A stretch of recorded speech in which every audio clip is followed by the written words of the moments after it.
नमस्कार, स्वागत है आपका लोकसभा टीवी पर। मैं हूं मनोज वर्मा और आप देख रहे हैं हमारा खास कार्यक्रम इनसाइट में आज हम बात करेंगे उपभोक्ता संरक्षण बिल की। कारण ग्राहकों को और अधिक अधिकार देने के लिए 3 दशक पुराने कानून को बदला जा रहा है। उपभोक्ता संरक्षण बिल 2018 लोकसभा से पास हो गया है।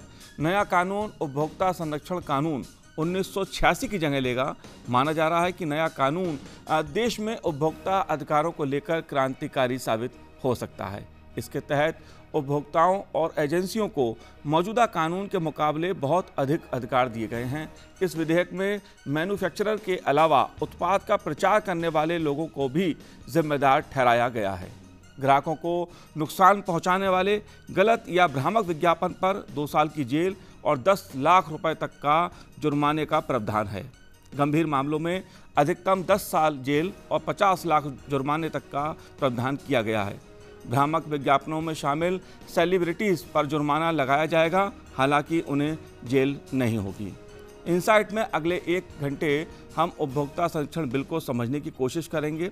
चर्चा करने के लिए 3 खास मेहमान मेरे साथ इस समय स्टूडियो में मौजूद हैं। सुप्रीम कोर्ट के अधिवक्ता संजय चड्ढा जी हमारे साथ हैं। संजय जी, आपका बहुत बहुत स्वागत है। संजय जी, आमतौर पर जो उपभोक्ताओं से संबंधित मामले हैं उनको लेकर कानूनी लड़ाई अदालतों में लड़ते हैं। हमारे साथ मैनेजिंग एडिटर कंज्यूमर वॉइस के और एक्टिविस्ट श्री राम खन्ना जी हमारे साथ हैं। श्री राम खन्ना जी, आपका भी बहुत बहुत स्वागत है हमारे कार्यक्रम में।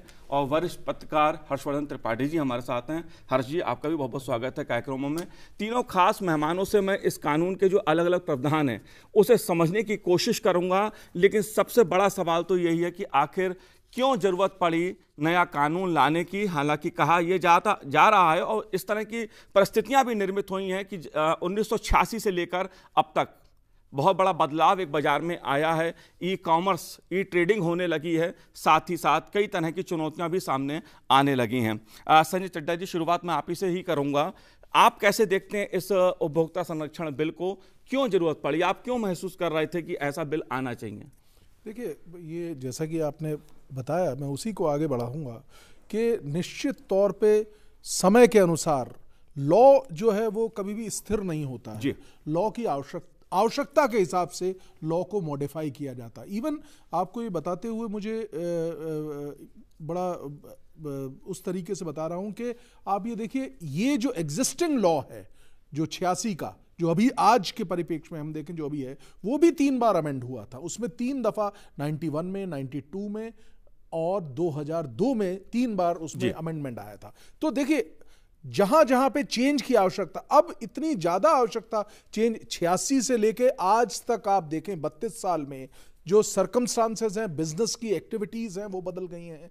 जो सेवाएं जो कंज्यूमर उपभोग कर रहा है चीजें, उनमें जमीन आसमान का फर्क आ गया है। कई ऐसी चीजें हैं जैसे कि पहले 86 में कोई सोच भी नहीं सकता था कि कंप्यूटर पे एक पूरे विश्व के कहीं से भी कोई व्यक्ति कोई भी चीज बेच सकता है। तो ये सारी चीजें उस वक्त नहीं होती थी। उन सब चीजों से चेंज हुआ, सर्कमस्टांसेस चेंज हुए, सोसाइटी की ये नीड बनी, मेरा ख्याल है। उसको रेगुलेट करने के लिए कानून में जो एग्जिस्टिंग कानून है उसमें जजमेंट्स के जरिए नेशनल कमीशन, सुप्रीम कोर्ट जैसे, ऐसा नहीं है कि ई कॉमर्स अभी सिस्टम जो है वो गवर्न नहीं हो रहा था, लेकिन लूज अलग अलग जजमेंट से उसकी मदद ली जा रही थी कि इस जजमेंट में ये कहा गया। अब एक परिपक्व लॉ बनाने का प्रयास किया गया है और यदि ये जो प्रयास है ये अब राज्यसभा से भी पास हो जाता है तो मुझे लगता है कि एक सशक्त लॉ उपभोक्ताओं के हित के लिए मिलेगा। जी बिल्कुल, उपभोक्ता हितों की बात लंबे समय से की जाती है, उनके संरक्षण की बात की जाती है और इसको लेकर खुद मैनेजिंग एडिटर हैं कंज्यूमर वॉइस के, वो लिखते भी रहे हैं और एक्टिविस्ट के तौर पे काम भी करते रहे हैं। श्री राम खन्ना जी, आप कैसे देखते हैं इस कानून को? क्योंकि आप दोनों ही मोर्चों पर उपभोक्ता के हितों के लिए, संरक्षण के लिए इसको, ये जो कानून है 2018 वाला, ये पिछले 6 साल से लंबित है जी। यूपीए के समय से पहला प्रारूप बना, उसके बाद दूसरा प्रारूप बना, अब ये तीसरा प्रारूप बन के आया है जो पारित हुआ है। और इसमें मूल चूक परिवर्तन किया है। इसमें हमने 6 परिवर्तन चिन्हित किए हैं इसमें, जो कि कंज्यूमर्स के फायदे किए हैं। सबसे बड़ा मेरे हिसाब से परिवर्तन है कि यदि आपको शिकायत है, आप डिस्ट्रिक्ट फोरम में जाते हो जिला में, आपको 3-4 साल लग जाते हैं दिल्ली मुंबई जैसे शहरों में। आप जीत गए तो शर्तिया उसकी अपील कंपनी करेगी, क्योंकि उसके पास साधन है, पैसा है, वो अपील करेगी तो 3-4 साल और लगेंगे। आप फिर जीत जाते हो तो वो फिर 3-4 साल नेशनल कमीशन में अपील करेगी। यानी कि आप यदि किसी कंपनी से लड़ रहे हो और दोनों साइड्स जूझ रही हैं कचहरी में, तो 15-20 साल लगना कोई मुश्किल काम नहीं है इसमें।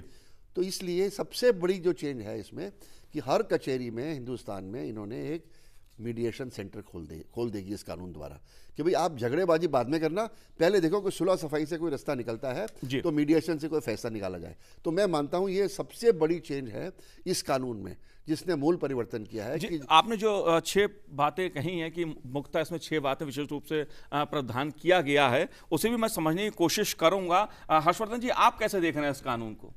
देखिए, मुझे लगता है कि एक तो बेसिक ये है कि कानून में बदलाव होना था और लंबे समय से वो लंबित था, तो इसलिए होना बहुत ज़रूरी था, ये शायद इसलिए लाया गया। लेकिन एक बड़ी चीज़ है, जो अलग अलग बातें कही जा रही हैं कि इसमें कई बड़े महत्वपूर्ण बदलाव किए गए हैं, लेकिन मुझे लगता है कि कंज्यूमर को एक एंटिटी के तौर पर, भले ही वो 1986 में कानून आ गया और उसके बाद लोग कम से कम कहीं फोरम्स पे, अदालतों में जाने लगे, लेकिन जो प्रक्रिया थी उसमें न्याय बहुत मुश्किल से मिलता था। यानी हमें अगर किसी भी तरह का, मैं कंज्यूमर हूं और उसको लेकर मैं किसी कंपनी के पास, किसी भी अपने जहां से मैंने वो सर्विस ली है या कंज्यूम किया है, उसके प्रोडक्ट के खिलाफ मैं जाता हूं, तो उसका लाभ कंज्यूमर को तो बहुत कम मिला, अदालतों में वकीलों को मिल गया होगा, कंपनियों को निगोशिएशन में मिल गया होगा, लेकिन निजी तौर पर मैंने जो देखा है कि उपभोक्ता को उसका लाभ बहुत कम मिला। लेकिन ज्यादातर मामलों में ऐसे मामले सिर्फ और सिर्फ अदालतों के चक्कर काटते हैं। इस नए कानून से ये उम्मीद की जा सकती है कि शायद थोड़ा सा डर लोगों में होगा, हालांकि उसके भी रास्ते निकालेंगे, मुझे ऐसी आशंका है। ठीक कहा आपने हर्षवर्धन जी। आमतौर पर जब उपभोक्ता के सामने कभी कानूनी लड़ाई की बात आती है तो ज़्यादातर लोग जो होते हैं वो उससे बचने की कोशिश करते हैं कि कौन कंपनी से लड़ेगा, और इस तरह जो अन्याय कंपनी के स्तर पर होता है उसको वो सहता है या नजरअंदाज करता है। लेकिन देखते हैं कि उपभोक्ता मामलों के मंत्री, केंद्रीय मंत्री रामविलास पासवान जी ने संसद में क्या कहा। ये उपभोक्ता संरक्षण बिल जो 2018 पेश हुआ है, ये काफ़ी महत्वपूर्ण है, और जैसा कि हमने पिछली बार बतलाया था कि देश में 125 करोड़ की आबादी है, ये सारे के सारे उपभोक्ता हैं। डायरेक्ट सेलिंग की व्यवस्था की गई है। हम लोगों ने कहा कि बिल को क्या कहते हैं, जहाँ खरीदते हैं उसको देना अनिवार्य होगा, और उसके बाद जो है 1 महीने के अंदर में सामान को वापस क्या कहते हैं किया जाएगा। तो ये जो बिल है, मैंने कहा कि बहुत ही नॉन कंट्रोवर्शियल है, और जितने लोगों का सुझाव आया है सब सुझाव को हम लोगों ने इसमें अडॉप्ट किया है। तो आपने सुना केंद्रीय मंत्री रामविलास पासवान जी को, जो बिल पेश करते हुए बता रहे थे कि जो उपभोक्ता संरक्षण विधेयक है उसमें किस तरह के सरकार ने प्रावधान किए हैं। ऐसे प्रावधान किए हैं जो आम उपभोक्ता है उसे कानूनी रूप से और कहें नैतिक रूप से या दूसरे पहलुओं से सशक्त बनाते हैं, शक्ति प्रदान करते हैं। लेकिन पुराने कानून में और इस नए कानून में अंतर क्या है, इसे भी पहले समझने की जरूरत है। संजय चड्ढा जी, क्या अंतर क्या है पुराने कानून और नए कानून में? आप इसको जरा थोड़ा आम दर्शक के हिसाब से समझाने की कोशिश करें। मैं बताता हूं। देखिए, सबसे महत्वपूर्ण जो, जैसा मंत्री महोदय भी कह रहे थे, सबसे महत्वपूर्ण है जुरिस्डिक्शन की। जो पहले 20 लाख से कम के जो केसेस होते थे वो डिस्ट्रिक्ट फोरम में जाते थे, और अब के कानून में वो जो सीमा है उसको 1 करोड़ रुपए कर दिया गया है। सिमिलरली जो स्टेट कमीशन है जो राज्य स्तर पे होती है, 3 टायर है, district, state as well as what you call national level. जो स्टेट कमीशन है वहां पे 20 लाख से 1 करोड़ तक के केसेस जो होते थे उनको लाया जाता था। अब वो बढ़ा के 10 करोड़ रुपए कर दी गई है, और 10 करोड़ से ऊपर के केसेस को नेशनल कमीशन में, तो एक पिक्यूनरी जुरिस्डिक्शन है उसको बहुत बड़ा जम दिया गया है, पहली चीज।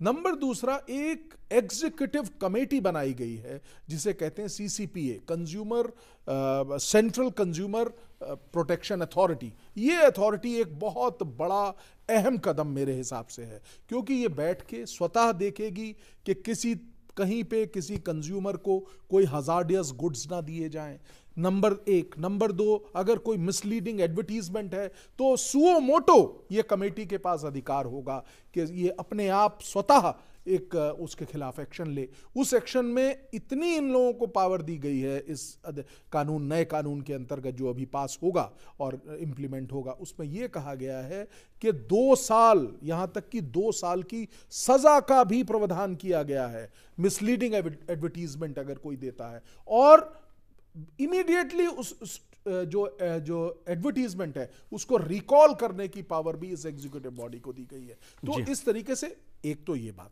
दूसरा, आज के परिप्रेक्ष्य में अगर हम देखें तो हमारे पास जो मजबूत कंज्यूमर फोरम की कोर्ट्स ही हैं। नए एक्ट में 3 चीजें प्रोवाइड की गई हैं। कोर्ट्स तो हैं ही, नंबर दूसरे पे CCPA जो अथॉरिटी का गठन किया गया, और नंबर तीसरे पे काउंसिल जो कि आज के एक्ट में है लेकिन वो डिफंक्ट है, कोई एक्शन नहीं कर रही हैं, उसको भी अधिकार दिए जा रहे हैं, उसको रिवाइव करने की बात हो रही है। तो 3 टायर सिस्टम अब नए एक्ट में आ रहा है, ये बहुत महत्वपूर्ण है।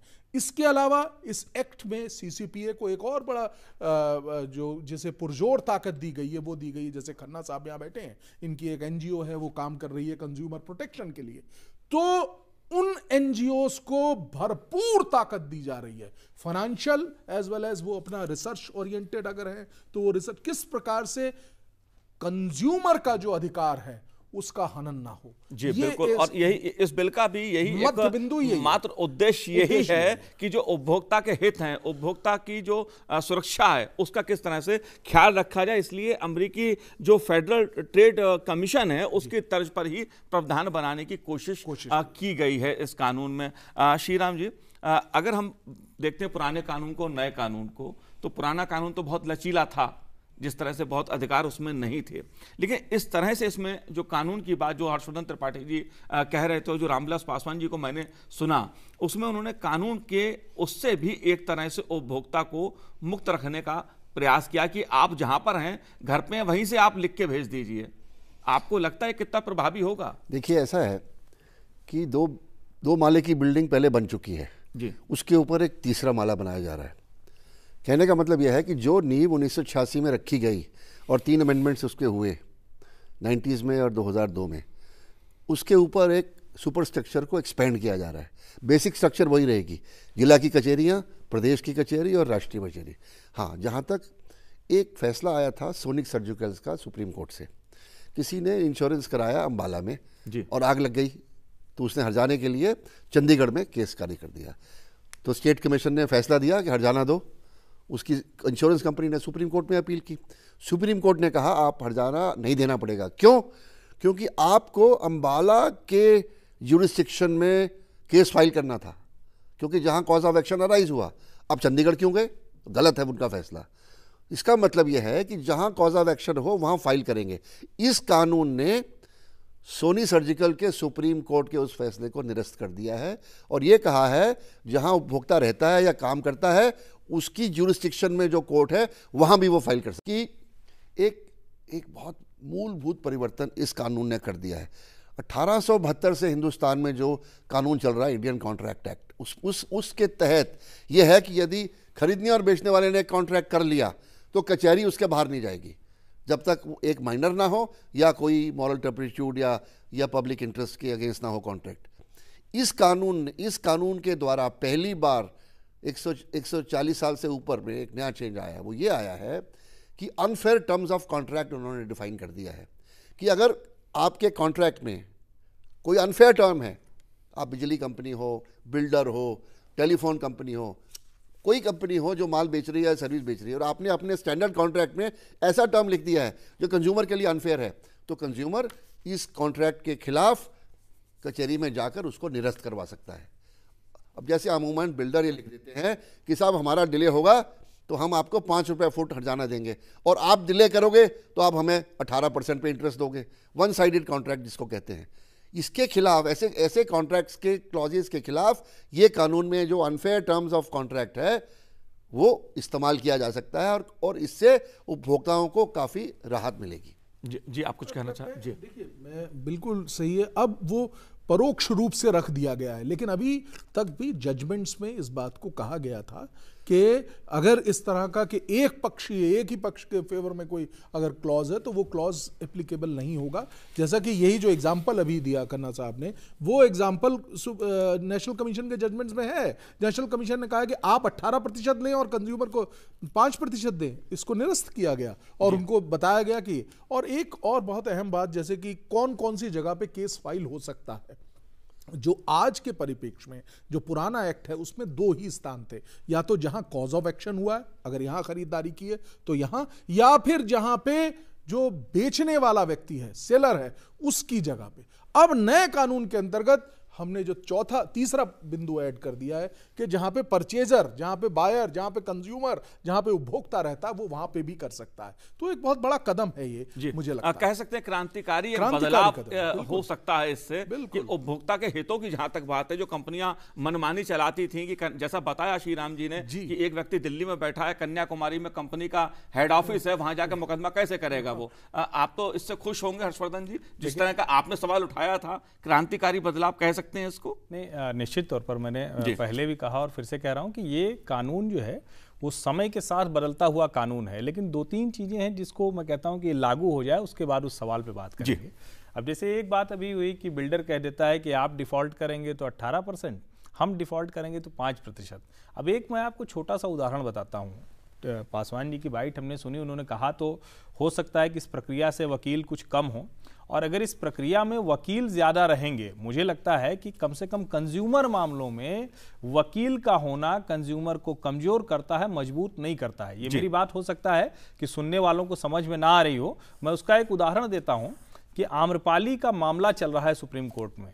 125 वकील हैं जो अपीयर हो रहे हैं, 125 वकील अपीयर हो रहे हैं जो अलग अलग मामलों में अलग अलग सोसाइटीज के लिए सुप्रीम कोर्ट में जाके उसके पक्ष में या विपक्ष में लड़ रहे हैं। और कमाल की बात यह है कि उसके बाद भी अभी तक कोई भी उसमें से मसला हल नहीं हुआ। अब इसका मैंने जिक्र क्यों किया, ये दरअसल कंज्यूमर की उस कमजोरी को दिखाता है।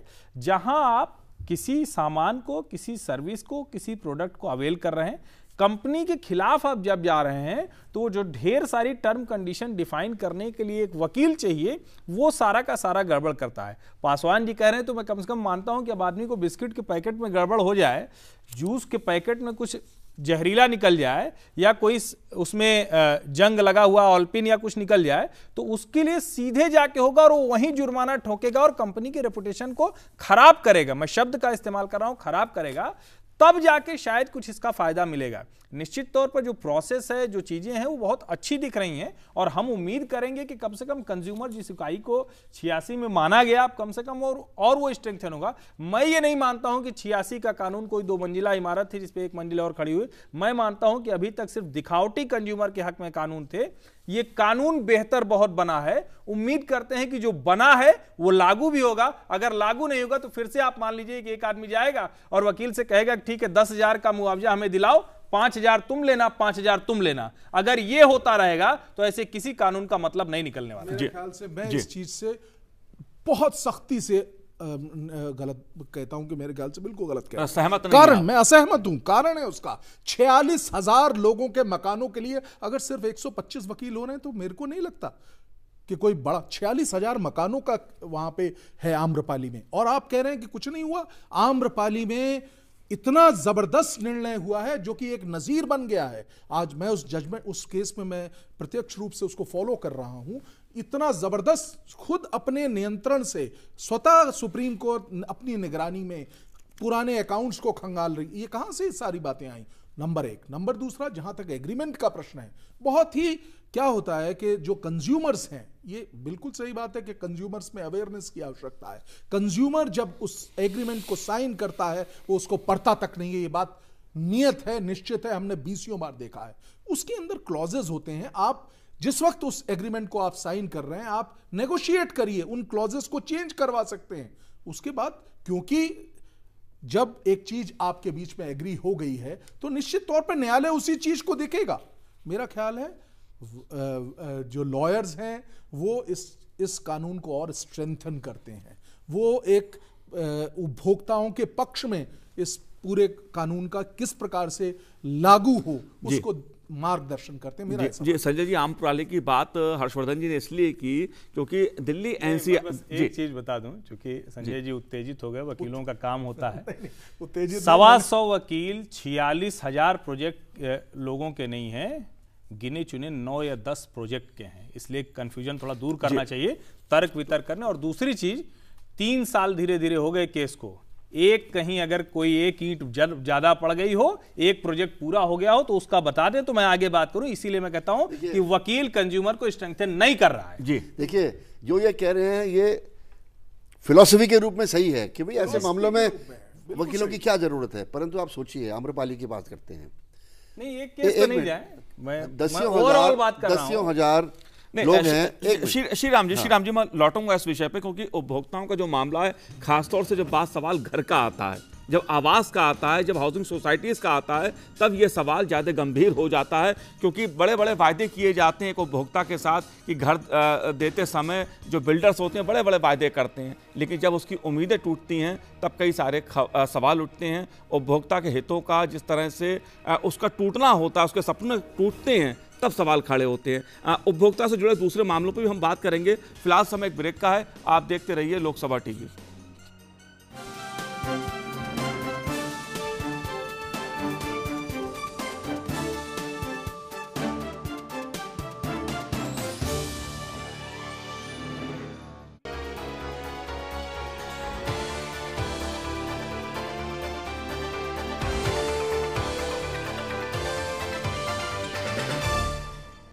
ब्रेक के बाद आपका स्वागत है। आप देख रहे हैं हमारा खास कार्यक्रम इनसाइट, और इनसाइट में आज हम बात कर रहे हैं उपभोक्ता संरक्षण बिल की।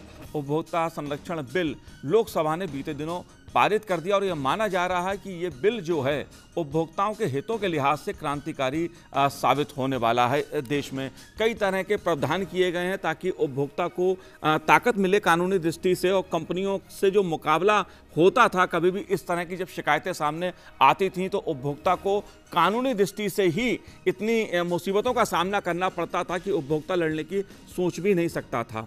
लिहाजा इस बिल में इस तरह के प्रावधान भी किए गए हैं कि उपभोक्ता कहीं भी हो वो अपनी शिकायत जहां भी है वहीं से कर सकता है। इस तरह के तमाम पहलू इस प्रावधान में किए गए। लेकिन सवाल आता है हाउसिंग प्रोजेक्ट्स का। मैं हाउसिंग प्रोजेक्ट्स की बात इसलिए कर रहा हूं क्योंकि दिल्ली एनसीआर में ही लाखों लोग अपने घरों का इंतजार कर रहे हैं। और दूसरा महत्वपूर्ण सवाल ये है कि जो डॉक्टर्स हैं, चिकित्सा पेशा जो है, क्या वो भी इसके दायरे में है? अगर है तो उसमें कौन से प्रावधान है? श्री राम जी, बात हम हाउसिंग प्रोजेक्ट्स की ही कर रहे थे ब्रेक पे जाने से पहले। सवाल बिस्कुट खराब होने का हो या कोई और उत्पाद, ऐसा खाद्य पदार्थ हो, आदमी बदल सकता है, लेकिन घर किसी का सपना होता है। और जब कंपनियां उसमें बड़े बड़े वायदे करते हैं, बिल्डर वायदे करते हैं, और जब वो पूरे नहीं करते हैं, उसके लिए क्या प्रावधान है? देखिए, जब ये बिल स्टैंडिंग कमेटी में गया इस लोकसभा में, तो स्टैंडिंग कमेटी ने रेकमेंड किया कि वो सेलिब्रिटीज़ जो इश्तहार में एंडोर्समेंट करते हैं उनके खिलाफ भी सज़ा रखी जाए। और उन्होंने ये रिकमेंडेशन करी कि जेल और जुर्माना दोनों हो सेलिब्रिटी को। और उसके उदाहरण हमारे सामने हैं। अभी हाल ही में हमने देखा मैगी के इश्तहार अमिताभ बच्चन जी ने किए थे, और आम्रपाली के इश्तेहार धोनी साहब ने किए थे। अब धोनी साहब की शक्ल देख के सैकड़ों लोगों ने आम्रपाली में फ्लैट बुक कर लिए। मैगी की बात तो दूर है, क्योंकि वहाँ एक बार नहीं खरीदोगे, दूसरी बात कुछ और लोगे, पर सारी ज़िंदगी की पूंजी आपने लगा दी। इस बिल में धोनी और अमिताभ बच्चन को बाहर कर दिया गया है, उनको क्षमा करके बाहर कर दिया गया है, और सेलिब्रिटीज़ के खिलाफ कोई कार्रवाई नहीं होगी इस कानून के अंतर्गत। नहीं है कार्रवाई का प्रावधान, नहीं, तो जेल का नहीं है। जी, कार्रवाई भी नहीं है, वो केवल जो इश्तहार निकालता है, निकालने वाले के प्रति है। ओके, नहीं, इवन सेलिब्रिटी के खिलाफ भी जुर्माने का प्रावधान किया गया है। अगर कोई व्यक्ति जानते हुए इस चीज को करता है कि ये जो चीज, हालांकि वो साबित करना बहुत कठिन है। जैसे महेंद्र सिंह धोनी ने खुद ही केस कर दिया, उन्होंने कहा कि हमें भी आम्रपाली ने वो बरगला दिया, तो आप क्या करेंगे? मतलब सेलिब्रिटी खुद ही केस कर देता है कि ये होगा कि जो सेलिब्रिटी है वो होशियार रहेगा और चौकन्ना रहेगा, और गलत बयानी ना करे उसकी कोशिश करेगा। आज तो स्क्रिप्ट की तरह पैसे लेते हैं, और पढ़ देते हैं बिना जांच पड़ताल के। अब तो जांच पड़ताल करनी पड़ेगी ना। बिल्कुल सर, इस तरह के दावे किए जाते हैं कि 10 दिनों में बाल उगा लीजिए, अपने घुटनों का दर्द दूर कर लीजिए। इस तरह के विज्ञापन जो आते हैं, इस तरह के विज्ञापनों का क्या मतलब है, और इसमें उपभोक्ता का संरक्षण या उसके हितों का किस तरह ख्याल रखा जाएगा? बहुत बहुत अच्छा। बल्कि मैं एक एग्जाम्पल देना चाहूँगा यहाँ पे। हमारे जो वाइस प्रेसिडेंट हैं, उनके साथ ऐसा हुआ है। अभी उन्होंने लोकसभा में राज्यसभा में ये बात कही थी। उन्होंने बताया कि उनको पतला होने की दवाई जो है उन्होंने खरीदी और वो कुछ मिला ही नहीं। ये हमारे जो वाइस प्रेसिडेंट ऑफ इंडिया के साथ ऐसा हुआ। ये बात बिल्कुल सही है कि इन चीज़ों को रोकने की बहुत बड़ी आवश्यकता है। इसीलिए CCPA जो कि एग्जीक्यूटिव बॉडी है, वो इस तरह के यदि कोई भ्रामक प्रचार आते हैं तो उनको रोकने की पूरी उसको ताकत दी गई है। पूरी इमीडिएट ऑर्डर्स के साथ उसको पहले प्रचार को रोकेंगे और उसके बाद उसके ऊपर एक मुकदमा किया जाएगा कि आपने किया, और एक हैवी पेनल्टी जो कि 10 लाख रुपए तक की हो सकती है। और अगर उस भ्रामक प्रचार की वजह से किसी व्यक्ति को कोई नुकसान हो जाता है, कोई परेशानी हो जाती है, कोई जैसे कहते हैं कि वो पीड़ित हो जाता है मेडिकली, तो उसको 2 साल तक की सजा का भी प्रावधान किया गया। तो निश्चित तौर पे एक जिसे कहते हैं कि उपभोक्ता के अधिकारों में जान फूंकने का काम करेगी। आपने मेडिकली की बात कही, इसमें क्या जो चिकित्सा पेशा है जी, उसको भी शामिल किया गया? क्या वहां जो उपभोक्ता है, अगर मैं मरीज को एक उपभोक्ता के रूप में मानूं, क्योंकि कई अस्पतालों के लिए मरीज उपभोक्ता ही है। अब मरीज या डॉक्टर वाला जो भगवान वाला कॉन्सेप्ट है वो शायद कहीं पीछे छूट गया है। मरीज भी अब उपभोक्ता ही है डॉक्टर के लिए, और वो सेवाएं देते हैं। क्या वो सेवाएं भी इसमें आएंगी? बिल्कुल, ये सेवाएं शुरू से आ रही हैं। जब एक्ट बना था उसमें देखिए, इस एक्ट 2 चीजें कवर करता है, गुड्स एंड सर्विसेज। तो सर्विसेज के अंतर्गत ये पहले बहुत इस चीज पे बातचीत हुई है कि क्या डॉक्टरों को इस सर्विस में रखा जाए कि नहीं रखा जाए। तो ये हुआ था कि जहां पे कंसिडरेशन पे किया गया है, पैसे दिए गए हैं सर्विस लेने के लिए, ऑपरेशन कराने के लिए फीस दी गई है डॉक्टर को, तो उस परिस्थिति में वो डॉक्टर, अगर कोई नेग्लिजेंस है और वो प्राइमा फेसी प्रूफ होती है, तो नेग्लिजेंस के लिए केस डाला जा सकता है। उस केस को आप ये तीनों जो श्रेणियां हैं कंज्यूमर फोरम की, डिस्ट्रिक्ट, स्टेट या नेशनल, अपने हिसाब से आप डाल सकते हैं। और इसमें मैं केवल ये कहना चाहता हूँ कि जो अभी इन्होंने चड्ढा साहब ने कहा वो सही है कि आप लेके जा सकते हो, पर पिछले 20 साल में जितने मुकदमे गए हैं डॉक्टरों के खिलाफ, उसमें से क्या निकला, इसका विश्लेषण हमारा है जी, कि यदि हर केस में शिकायतकर्ता को ये प्रूव करना पड़ता है, सिद्ध करना पड़ता है कोर्ट में कि डॉक्टर ने लापरवाही की, नेग्लिजेंस की, और उसका प्रूफ देना पड़ता है उसका प्रूफ तभी दे सकते हो जब एक एक्सपर्ट डॉक्टर आके आपके फेवर में और दूसरे डॉक्टर के खिलाफ गवाही देगा। जी, हमने आमतौर पे देखा है कि 90% केसेस में कोई डॉक्टर मिलता नहीं है दूसरे डॉक्टर के खिलाफ गवाही देने के लिए। इस कारण से 90% केस हारे जाते हैं। दूसरी बात, अभी तक जितने भी केस जीते गए हैं उनमें से शिकायतकर्ता के परिवार में या उसका दोस्त या उससे कोई जुड़ा हुआ ऐसा डॉक्टर था जिसने उसके सपोर्ट में गवाही और सबूत पेश किए हैं, तभी डॉक्टरों के खिलाफ मुकदमे में फैसला हो चुका है। अदरवाइज आम आदमी डॉक्टरों से लड़ नहीं सकता। हाँ, कचहरी में जा सकता है, परंतु उसको सिद्ध करना पड़ेगा, और ये बड़ा मुश्किल काम है। एक छोटा सा एडिशन है जरूर इसमें कि नेशनल कमीशन ने अपने जजमेंट्स में ये कहा है कि यदि आप चाहें तो एम्स जैसे बड़े अस्पताल की मेडिकल टीम भी अपॉइंट की जा सकती है, और कई मुकदमों में जो कि फेयर अपॉर्चुनिटी दी जाएगी, जहां पे जो भोक्ता है, जो पर्सन जो पीड़ित है, वो जाके उनके सामने अपने तथ्यों को पेश करेगा और वो एक रिपोर्ट देंगे जो कि गुप्त रिपोर्ट के तौर पे नेशनल कमीशन या न्यायालय जो है उसके आगे पेश की जाएगी। तो एक सुविधा भी दी गई है, ऐसा नहीं है। लेकिन सामान्य तौर पे एम्स में लोगों को इलाज नहीं मिलता है, कहाँ किसी डॉक्टर से लड़ने में एम्स की टीम कितनी बार बन जाएगी और कितने मामले ऐसे बन जाएंगे कि जिस तरह का ये हो नहीं पाता। लेकिन एक चीज मुझे लगता है कि जो CCPA बनी है, अगर एक काम हो पाए, ये मैं नहीं जानता हूं कि उसके प्रावधान में रखा गया है या नहीं रखा गया है, कि अगर हम लोग ये सारी बातें कर रहे हैं और जिस तरह का बड़ा अच्छा कानून दिख रहा है, अगर ये पूरी तरह से लागू हो गया तो सचमुच कंज्यूमर इज द किंग या ग्राहक भगवान जो कहा जाता है वो सही मायनों में हो पाएगा। अभी तक तो नहीं है, सिर्फ कागजी भरी है। कंज्यूमर प्रोटेक्शन बिल है, इसका कुछ और सलीके से सेलिब्रिटीज वाली बात अक्सर आती है।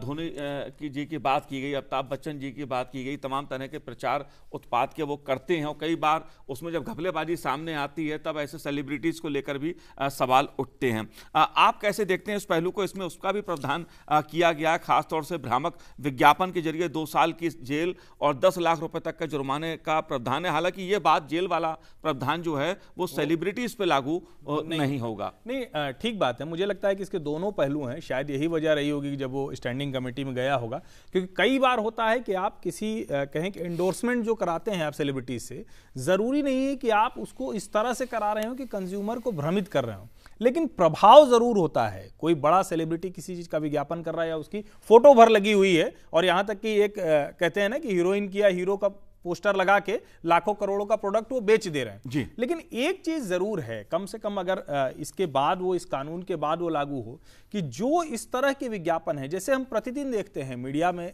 इस तरह के ढेर सारे विज्ञापन देखते हैं, क्या उस तरह का विज्ञापन एक बार आने के बाद दोबारा उस तरह का उस प्रोडक्ट का या उस जैसे प्रोडक्ट का दूसरी कंपनी का भी विज्ञापन आने पर रोक लग पाएगी? इस पर कोई काम होगा क्या? अगर कोई काम होगा तब तो ये फायदे का है, वरना दूसरी तरह से वो पैकेज होगी और रीपैकेजिंग करके हम फिर से वही विज्ञापन लेके आएंगे और सर पे बाल उगने लगेगा। इसीलिए ये एक एग्जीक्यूटिव कमेटी बनाई गई है जो निरंतर इस कार्य में लगी रहेगी। एक और बहुत महत्वपूर्ण जिसको हम भूल रहे हैं, वो बाद में बताना चाहूंगा, वो है कि क्या ऐसा भी देखा गया है कई बार कि फॉल्स कंज्यूमर केसेस हो जाते हैं। कुछ कंज्यूमर जो झूठी शिकायतें की जाती हैं, जी। और उसके लिए प्रावधान किया गया बिल में कि 10,000 रुपए से लेकर 50,000 रुपए तक का जुर्माने का प्रावधान है। अगर झूठी कोई शिकायत फाइल प्रावधान तो शुरू से है, 1986 से है। देखिए, पहले प्रावधान नहीं था, पहले निर्णयों में ये कहा गया है। पहले प्रावधान स्पेसिफिकली 86 के एक्ट में नहीं था, लेकिन अब इस पर्टिकुलर एक्ट में एक स्पेसिफिक प्रावधान किया गया है जहां पे ये बताया गया है कि अगर आप झूठी, देखिए आपको अधिकार दिए गए हैं, अधिकार का मिसयूज ना हो सके, इसलिए अगर कोई झूठी और फॉल्स फैब्रिकेटेड कंप्लेंट होगी तो उस पे यहां तक कि किया गया है कि जो कंज्यूमर है उसके ऊपर जुर्माने का भी प्रावधान किया गया कि आपने गलत काम किया है, आपको ये जुर्माना देना पड़ेगा, आपने न्यायालय का समय व्यर्थ कर रहे हैं आप, और एक जो सही काम कर रहा है उसको भी छेड़छाड़ी कर रहे हैं, इसलिए आप पे ये जुर्माना लगाया जाता है। जी, इसमें क्लास एक्शन की बात कही गई है। आपने कुछ उसके बिंदु शुरू में बताए थे, और क्या महत्वपूर्ण बिंदु है? जैसे देखिए, क्लास एक्शन का हमारे यहाँ कंसेप्ट ही नहीं था।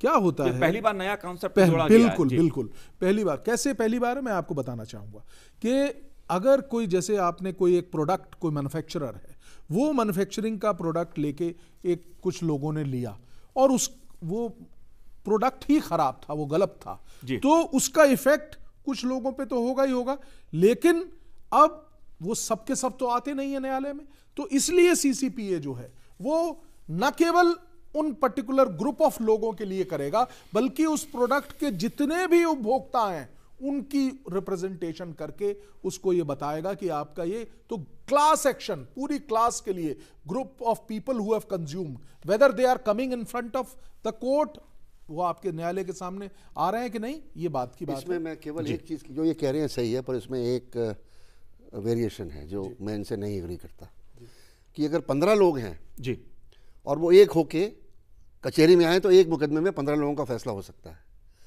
परंतु 15 लोग जो कचहरी में आए और 115 लोग कचहरी के बाहर हैं, तो कचहरी के फैसले का फ़ायदा 15 लोगों के अलावा बाहर के 115 को नहीं मिलेगा। ये हिंदुस्तान का कानून आज है। अमेरिका का जो कॉन्सेप्ट है क्लास एक्शन का, और जो सुप्रीम कोर्ट द्वारा निर्धारित क्लास एक्शन है कंज्यूमर प्रोटेक्शन एक्ट में, उसमें जमीन आसमान का फ़र्क है, और ये जमीन आसमान का फ़र्क इस बिल से दूर नहीं होता।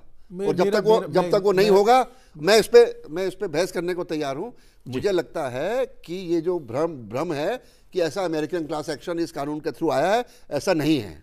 मेरा ऐसा मानना है कि क्लास एक्शन का फिर उद्देश्य क्या हुआ, क्लास एक्शन का बताने का उद्देश्य सुप्रीम कोर्ट के फैसले हैं साहब, उनको पढ़िए ना आप। देखिए, मैंने पढ़ा है, मैं नए कानून को पढ़ के बता रहा हूं। कौन सा फैसला बताइए? मैं बताता हूं, नेशनल कमीशन का जो जजमेंट है, सुप्रीम कोर्ट का फैसला बताइए। नेशनल कमीशन का जजमेंट है, जिस जजमेंट में तमाम आप भी केसेस कर रहे हैं, जितने जो ग्रुप ऑफ, लेकिन श्री राम खन्ना जी, हम उम्मीद कर सकते हैं कि इस कानून के बाद कई नए चीजें सामने आएंगी, हमारे उपभोक्ताओं को और अधिकार मिलेंगे। हर्षवर्धन जी, लेकिन एक बात कीमतों की भी आती है कि कीमतों के नाम पर भी बहुत बड़ा छल होता है उपभोक्ताओं के साथ, कि अगर किसी उत्पाद की चीज जितनी कीमत होनी चाहिए उससे कई गुना ज़्यादा रख ली जाती है, और सेल के नाम पर जो खेल उसके साथ होता है। ई कॉमर्स की बात मैं करूं, क्योंकि ई कॉमर्स बहुत तेजी से अपने देश में बढ़ा है। आप कैसे देखते हैं इन पहलुओं को इस बिल के संदर्भ में? देखिए, इसमें बिल में वो छोटी चीज़ें नहीं आती हैं और वो डालना शायद अनुभव में आता है। एक छोटा सा उदाहरण मैं आपको बताता हूँ कि अगर आप किसी भी ई कॉमर्स कंपनी से कोई प्रोडक्ट लीजिएगा, फॉर एग्जांपल मान लीजिए कि आपने गैस का चूल्हा लिया और वो चूल्हा ख़राब हो गया, तो अब आपको वो कहेंगे, उनके आप जाएंगे, उनके मेल वेल करेंगे, बात करेंगे कस्टमर केयर पे, तो वो कहेंगे हम वापस कर लेंगे। लेकिन उस वापस करने में वो आपको नया ला के नहीं दे रहा है, वो पहले कहेगा कि आप पुराना दीजिए, वो वापस लेके जाएगा, फिर वो उसकी जो भी जहाँ भी उसका गोदाम होगा या उससे लेके आएगा और फिर वो वापस करेगा। तो यानी ये जो 15 दिन की प्रक्रिया है, जिसको कट शॉर्ट करके कि अगर आपको ये फोटो भेज दी, आपने देख लिया, आपने वेरीफाई कर लिया, तो वो नया लेके आए और लेके जाए जो खराब है, वो प्रक्रिया शायद नहीं होती है। और ई कॉमर्स की सबसे बड़ी मुश्किल यही है। ई कॉमर्स में भी आपने विज्ञापन देखा हो कि एक कंपनी कहती है कि हम आपसे पूछते नहीं है, मतलब खराब है हमने दिया तो हम आपसे नहीं पूछते हैं कि ये क्यों खराब है। लेकिन ज्यादातर ई कॉमर्स की मुश्किल यही है, और इस कंज्यूमर प्रोटेक्शन बिल में क्या इसको भी एड्रेस हम लोग कर पाएंगे क्या, ये एक बड़ी चुनौती हो। चुनौती नहीं है, ये एड्रेस हो गया है। मैं आपको बताते हुए बड़ा हर्ष है कि 30 दिन के अंदर अब अगर वो रिप्लेस नहीं होगा नए के साथ, ये प्रोविजन है स्पेसिफिक। नहीं, मैं आपको बता रहा हूं, नए के साथ रिप्लेस 30 दिन की बात है ना। दरअसल मान लीजिए कि मैंने आज खरीदा और मैंने आपको मेल किया, आप जैसे मैंने इसीलिए जानबूझ के गैस चूल्हे का एग्जांपल लिया। मान लीजिए कि मैंने नया गैस चूल्हा लिया और मुझे मैकेनिक से लगाने के बाद पता चल रहा है कि वो खराब हो गया। अब आपने कस्टमर केयर को फोन किया, मेल किया, उसकी फोटो भेज दी, दिखा आपको कि ये खराब है, लेकिन वो कंपनी अगर 30 दिन में कहा गया है तो 30 दिन में वो कहेगी कि आप पहले उसको भेजिए, फिर वो आएगा। यानी कि अगले 30 दिनों तक या तो वो उधार का चूल्हा लेके खाना बनाएगा या तो वो खाना नहीं बनाएगा, रेस्टोरेंट से मंगाएगा। 30 दिन का बताने, देखिए मैं केवल ये नहीं है कि वो 30 दिन का समय, देखिए मैं एक और पहलू पे ध्यान दिलाना चाहता हूँ। ये तो सब अच्छी बातें किनारे हैं, जो चीज़ रह गई है और सूर्य पे जो बादल छाए हैं उनके बारे में ध्यान लाना चाहता हूँ आपका। जैसे 3 प्रावधान थे जो 1986 के कानून में थे और इस कानून से निकाल दिए गए हैं। एक प्रावधान यह है कि कंज्यूमर कोर्ट में कौन नॉन जुडिशियल मेंबर बन पाएगा, उसकी क्राइटेरिया था, वो क्लॉज ड्रॉप कर दिया गया है और इस पे हमारे को संदेह है कि इसका मिसयूज हो सकता है। दूसरा, स्टेट कमीशन के मेंबर्स की अपॉइंटमेंट की सिलेक्शन कमेटी में हाई कोर्ट का चीफ जस्टिस था और वो प्रावधान भी ड्रॉप कर दिया गया है।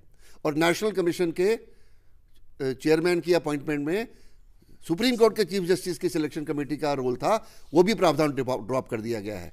यदि ये प्रावधान जो ड्रॉप किए गए हैं जी, यदि ये किसी रूप में वापस नहीं लाए जाते तो फिर मनमानी जो है प्रदेश सरकारों की और केंद्रीय सरकारों की सिलेक्शन और अपॉइंटमेंट में शुरू हो जाएगी, जो हमने 86 और 96 के दौरान 10 साल देखी है। और ये जो कानून के प्रावधान हैं, अगर ये अगर चाहें तो वो रूल्स के बेसिस पे भी आ सकते हैं। और मेरा अनुरोध है राज्यसभा के मेंबर से जो इसको देख रहे हैं कि जब राज्यसभा में डिबेट हो तो इन खामियों को आप सामने लाइए और मिनिस्टर से एश्योरेंस लीजिए कि इन खामियों को दूर करने के लिए वो क्या करेंगे, वो बयान राज्यसभा के पटल पर। जो सेंट्रल कंज्यूमर प्रोटेक्शन अथॉरिटी बनाने की बात कही है सरकार ने, गठन करने की बात कही है, मुझे लगता है कि शायद उसमें ऐसे लोगों को जगह मिले जिसकी तरफ इशारा श्रीराम खन्ना जी कर रहे हैं। मैं बताता हूं आपको कानून में क्या प्रोविजन है नए वाले में। हमारे नए कानून में, जिसको अभी पास होना बाकी है, उसमें सीधे जैसे पहले ये स्पेसिफिकली बताया गया था कि ये बॉडी होगी, ये बॉडी होगी, ये बॉडी होगी, अब जो है उन्होंने अपॉइंटमेंट के लिए सीधे लिखा है as appointed by central government. सिर्फ एक लाइन अपॉइंटमेंट के लिए लिखी गई है। तो निश्चित तौर पे इसमें सुधार की आवश्यकता है। नहीं, और गुंजाइश इसमें सरकार ने संघीय व्यवस्था को भी ध्यान में रखते हुए बिल में कुछ प्रावधान किए हैं। ये बात खुद रामविलास पासवान जी ने अपने संबोधन में संसद में कही थी इस बात को। परंतु इस विषय पे संसद में जो चर्चा हुई लोकसभा में, यह विषय लोकसभा के सामने आया ही नहीं। इसलिए जरूरी है कि राज्यसभा में जब ये बिल जावे तो इस विषय पर भी चर्चा होनी जरूरी है, जो अब तक नहीं हुई है। जी जी बिल्कुल। तमाम पहलू हैं, वैसे तो उपभोक्ताओं से जुड़े हुए, उनके अधिकारों से, उनके हितों से जुड़े हुए तमाम पहलू हैं और जिन पे लोकसभा में एक विस्तृत चर्चा हुई और उपभोक्ताओं के हितों को ध्यान में रखते हुए ही सरकार ने ये बिल, उपभोक्ता संरक्षण बिल जो है, उसे नए सिरे से पारित किया, नए सिरे से कानूनी रूप से मजबूत बनाया है, ऐसा बनाया है जो उपभोक्ता को, जो आम उपभोक्ता है, उसे अधिक से अधिक ताकत देता है। उम्मीद करते हैं कि इस बिल के लागू हो जाने के बाद, कानून बन जाने के बाद उपभोक्ता को और ताकत मिलेगी, एक क्रांतिकारी बदलाव आएगा। आप तीनों ने चर्चा में भाग लिया, आपका बहुत बहुत शुक्रिया। तो इनसाइड में आज इतना ही, मुझे दीजिए आज्ञा, नमस्कार।